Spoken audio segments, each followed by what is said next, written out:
Bienvenue sur Top Invest, la chaîne des tops d'investissement. Ici, on parle essentiellement d'entreprises de qualité. Avons-nous une opportunité d'investissement en date d'aujourd'hui sur la compagnie Ipsen? C'est la question à laquelle on va essayer de répondre en se basant sur les états financiers de la compagnie. Donc, ceci représente uniquement mon avis et non un conseil d'investissement. La première chose qu'on regarde, c'est la stabilité ou la croissance des revenus. Extraordinaire, on adore ça, c'est un checkmark. Sur les 10 dernières années, l'entreprise a à peu près une croissance de 9%, sur les 5 dernières, 12%, donc en prenant comme base décembre 2021. Donc, j'aime ce que je vois ici, c'est un checkmark. Maintenant, au niveau de la marge brute, est-ce qu'on a une stabilité ou une croissance de la marge brute? On a une stabilité de la marge brute, on adore ça, c'est un checkmark. Ensuite, est-ce que la marge EBITDA est stable ou croissante? Donc, on a une stabilité de la marge EBITDA et une croissance sur les à peu près 9 dernières années, on adore ça, c'est un checkmark.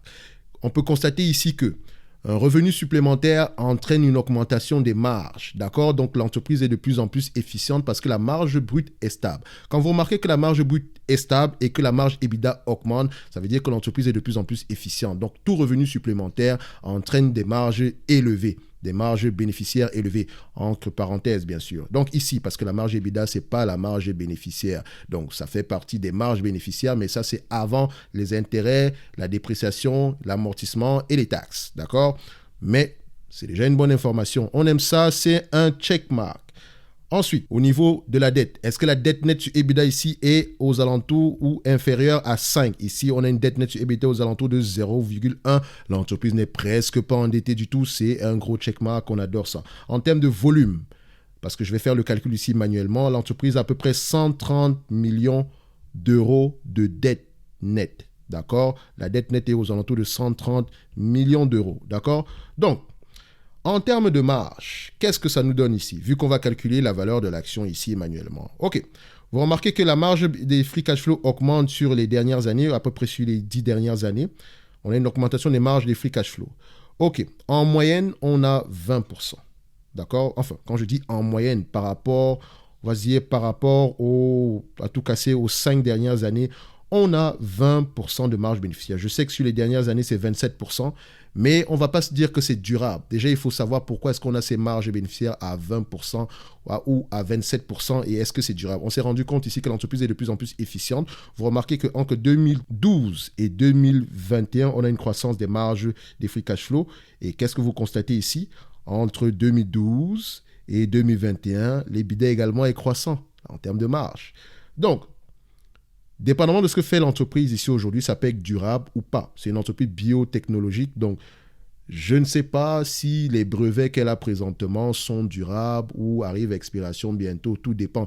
En termes de revenus, est-ce que c'est plutôt le volume qui augmente ou bien c'est le volume et le prix qui augmentent? Parce qu'on peut vendre plus de médicaments ou c'est juste que les médicaments qu'on vend, le prix a juste augmenté. C'est la raison pour laquelle le revenu est élevé. Donc, je tiens à vous dire qu'il est préférable qu'il y ait un mix des deux plutôt qu'une augmentation des prix. Parce qu'à la longue, ça pourrait causer un problème s'il y a une augmentation des prix du médicament. Parce qu'en termes d'éthique à la fin de la journée, il ne faut pas qu'on retombe dans ce qu'on appelait le scandale Valeant. Je ne sais pas si vous avez connu Valeant, mais c'est une entreprise qui rachetait d'autres entreprises pharmaceutiques et tout ce qu'ils faisaient, c'est augmenter le prix.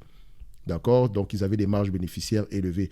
Donc, on ne veut pas ce genre d'entreprise-là en portefeuille parce que ce n'est juste pas durable, même si les marges sont extraordinairement élevées. Donc, posez-vous les bonnes questions. Maintenant, en termes de PER, qu'est-ce qu'on va utiliser ici? On se rend compte que la moyenne ici, c'est 17 fois les bénéfices. Donc, j'arrondis ici. En date d'aujourd'hui, on est plutôt à 10 fois les bénéfices.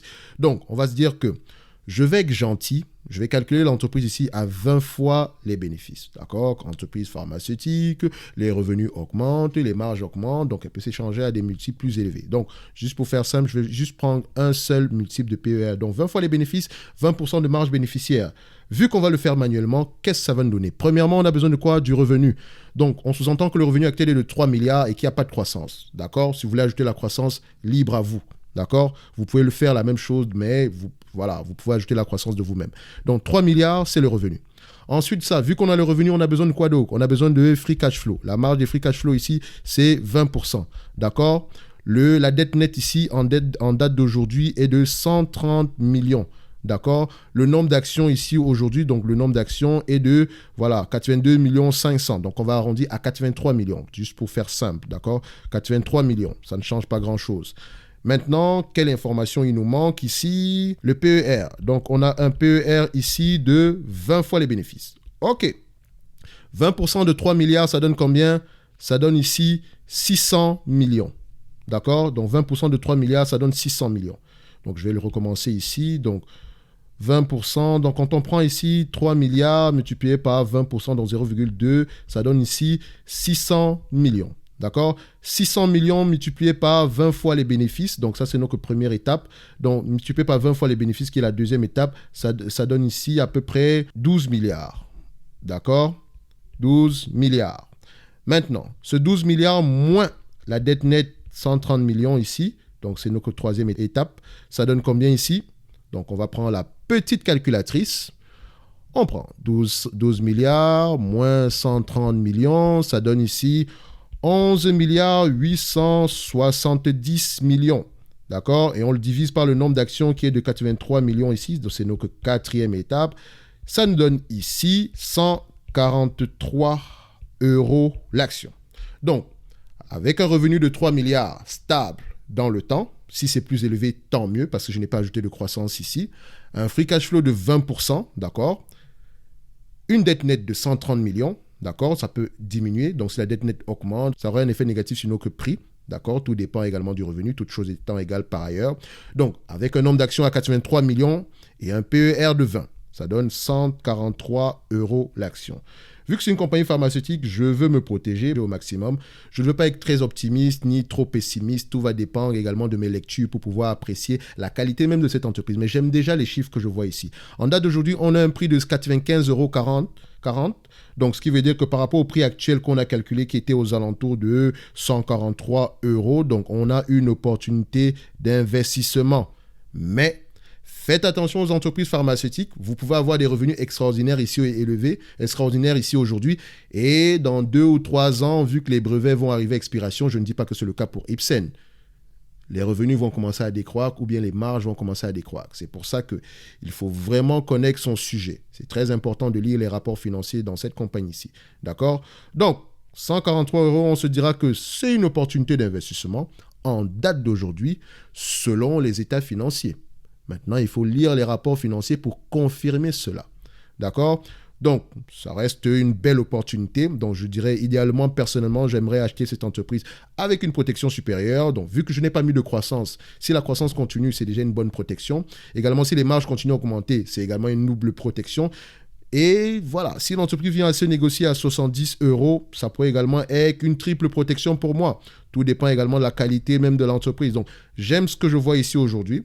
Donc, pour ceux que ça intéresse, ils pourraient creuser sur Ipsen. Les résultats sont les états financiers donnent envie de creuser un peu plus. Également, l'entreprise distribue un dividende de 1,26%. D'accord? Donc, quand on regarde ici, je vous ai toujours dit, réfléchissez en termes de rendement de free cash flow. En date d'aujourd'hui, si l'entreprise vous distribue la totalité des free cash flow en dividende, vous aurez 7,85%. Donc, si on a une croissance des free cash flow dans le futur, tant mieux pour nous par rapport au prix actuel. D'accord?